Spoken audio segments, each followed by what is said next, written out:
Comme on vient de le voir, toutes les difficultés de NTD dans la diffusion de ces séries télévisées trouvent leur origine dans l'administration d'État chinoise de la radio, du cinéma et de la télévision.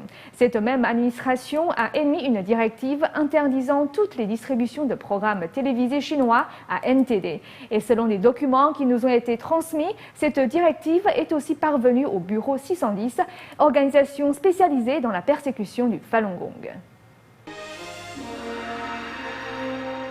L'administration d'État chinoise de la radio, du cinéma et de la télévision a émis une directive mettant en garde NTD Télévision, interdisant toute distribution de programmes télévisés, quelle que soit la forme à NTD.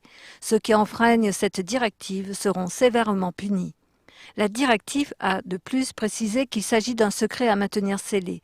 Cette ordonnance donne à réflexion car elle a été copiée à un département qui n'a rien à voir, le bureau 610 du comité central. L'administration d'État de la radio, du cinéma et de la télévision est responsable des sociétés de divertissement qui suivent ces directives. Cette décision ne vient certainement pas d'elle, mais du bureau 610. C'est pour cela que le bureau 610 est mis en copie quand ces échelons inférieurs émettent des directives. Le bureau 610 est une organisation spécialisée dans la persécution du Falun Gong. Depuis la création de NTD il y a une dizaine d'années, NTD a toujours défié le PCC en rapportant la vérité sur la persécution du Falun Gong en Chine continentale. NTD est devenu un obstacle aux yeux du régime communiste.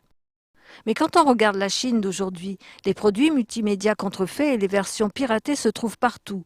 Le PCC ne leur parle jamais des droits d'auteur ou de diffusion, mais a uniquement choisi NTD pour en discuter. Le PCC n'a pas de notion sur la protection des auteurs. En Chine continentale, la violation des droits d'auteur est très répandue. Le PCC n'utilise ce prétexte afin de freiner NTD. C'est une méthode typiquement communiste. Depuis la création de NTD, le PCC a recouru à tous les moyens pour contrarier NTD.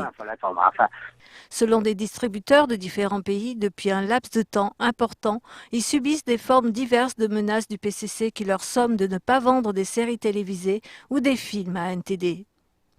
NTD a également reçu la confirmation comme quoi les distributeurs d'Amérique du Nord sont interdits de vendre les droits de diffusion des séries télévisées produites par la Chine continentale à NTD. Depuis début 2010, cette clause est marquée dans le contrat de chaque série télévisée. Les amendes correspondantes sont 10 fois le prix de la vente. Nouvelle NTD.